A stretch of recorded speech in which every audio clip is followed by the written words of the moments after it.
नमस्कार। आज हम एक दिलचस्प किताब पर बात करने वाले हैं, दीपक बजाज की 60 मिनट नेटवर्क मार्केटिंग। हाँ, नमस्कार। ये किताब काफी चर्चा में रहती है। बिल्कुल। तो हमारे पास इसके मुख्य अंश है और आज हम समझने की कोशिश करेंगे कि नेटवर्क मार्केटिंग में सफलता के लिए ये किताब क्या रणनीतियां और सिद्धांत बताती है। और दावा तो यह है कि सिर्फ 60 मिनट में ये सब समझा जा सकता है। बिल्कुल। इसका जो मेन आइडिया है वो ये है कि देखो, नेटवर्क मार्केटिंग में कामयाबी कोई किस्मत या टैलेंट का खेल नहीं है, बल्कि ये निर्भर करती है सही सोच पर, लगातार काम करने पर और सबसे जरूरी ऐसे तरीकों पर जिन्हें टीम आसानी से कॉपी कर सके, मतलब डुप्लीकेशन, हाँ, ये शब्द बार बार आता है। बिल्कुल। किताब का सार यही है कि सोच, काम और लीडरशिप के तरीके बदलकर जिंदगी बदली जा सकती है। तो चलिए फिर इसके विचारों को थोड़ा और गहराई से देखते हैं, समझने की कोशिश करते हैं कि कैसे इस फील्ड को एक सीरियस बिजनेस की तरह देखें और इसमें सफल होने के लिए क्या करें। पहला पॉइंट लेते हैं, माइंडसेट यानी मानसिकता। हाँ, मानसिकता। देखिए, किताब साफ कहती है कि इसको कोई पार्ट टाइम खेल या वो जल्दी अमीर बनने वाली स्कीम समझने की गलती ना करें। मतलब इसे हल्के में ना लें। बिल्कुल। ये एक असली बिजनेस है और जैसे हर बिजनेस में अनुशासन, एक प्रोफेशनल नजरिया और पूरी तरह कमिटमेंट चाहिए, वो यहाँ भी चाहिए। सही। और यहीं पर वो बात आती है, अपना क्यों क्लियर करना, व्हाई। आप ये बिजनेस क्यों कर रहे हैं, ये पता होना बहुत जरूरी है। हाँ, क्योंकि वही मोटिवेशन देता है शायद लंबे समय तक टिके रहने का। एग्जैक्टली। और साथ में बिल्कुल साफ लक्ष्य तय करना, जैसे कितनी इनकम चाहिए, टीम का साइज क्या हो, कौन सा रैंक अचीव करना है, ये सब। और किताब इसके लिए कुछ तरीके भी बताती है, जैसे लक्ष्य पाने के लिए। हाँ बिल्कुल, रोज एफर्मेशंस करने की सलाह दी गई है, मतलब पॉजिटिव बातें खुद से कहना, विजुअलाइजेशन यानी मन में सफलता की तस्वीर देखना और अपने लक्ष्यों को लिखना, ये सब मदद करता है। मतलब जब तक इसे बिजनेस जैसा सम्मान नहीं देंगे, ये बिजनेस जैसा पे नहीं करेगा, सीधी सी बात है। सही कहा। अच्छा, तो माइंडसेट के बाद दूसरा अहम पॉइंट है सीखना और नकल करना, लर्निंग एंड डुप्लीकेशन। हाँ, सीखना। किताब कहती है कि रोज सीखना बहुत जरूरी है। पर्सनल ग्रोथ जो है वो सफलता के लिए अनिवार्य है। कैसे? मतलब किताबें पढ़ना, ट्रेनिंग? हाँ, किताबें, ट्रेनिंग प्रोग्राम्स, अपने मेंटर्स से सीखना, लगातार सीखते रहना।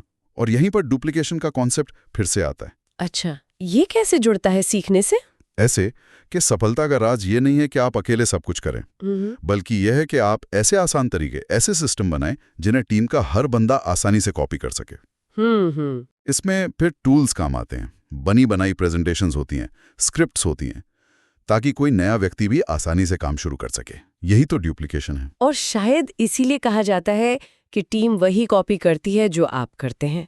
मतलब लीडर को पहले सीखना होगा। बिल्कुल सही। किताब में एक लाइन है जो मुझे बहुत इम्पैक्टफुल लगती है, आपका व्यवसाय उतनी ही तेजी से बढ़ता है जितनी तेजी से आप बढ़ते हैं। वाह, ये तो गहरी बात है। आपका व्यवसाय उतनी ही तेजी से बढ़ता है जितनी तेजी से आप बढ़ते हैं। सोचने वाली बात है ना? तो माइंडसेट हो गया, सीखना और डुप्लीकेशन हो गया। अब आता है एक्शन, लगातार काम और रिश्ते बनाना। एक्शन, हाँ, क्योंकि बिना काम किए तो कुछ नहीं होगा। किताब इसे नंबर्स गेम कहती है, मतलब ज्यादा लोगों से बात करनी है। हाँ, रोज कंसिस्टेंसी से। लेकिन बात कैसे करनी है, ये भी अहम है। किताब इसके लिए एक सरल तरीका बताती है, बिना दबाव वाला। आपका काम है बस शेयर करना, इन्फॉर्मेशन देना, बेचना या कन्विंस करना नहीं। सही। ये फर्क समझना बहुत जरूरी है। Sharing, not selling. पर सिर्फ बात कर लेना काफी नहीं होता। फॉलो अप का क्या? हाँ, फॉलो अप, ये अक्सर लोग मिस कर जाते हैं या डरते हैं। और ये सबसे जरूरी है शायद। किताब के अनुसार ज्यादातर लोग पहली बार में नहीं जुड़ते हैं, उन्हें 3 से 5 बार कांटेक्ट करने की जरूरत पड़ती है फैसला लेने के लिए। अच्छा, 3 से 5 बार? हाँ, और यहीं पर जरूरत पड़ती है विश्वास बनाने की, लंबे समय के रिश्ते बनाने की। सिर्फ साइन अप के पीछे नहीं भागना है, बल्कि लोगों की केयर करनी है, उन्हें वैल्यू देनी है। और फॉलो अप को बोझ नहीं समझना चाहिए। अगर आपका इरादा अच्छा है, मदद करने का है, तो एक सर्विस है।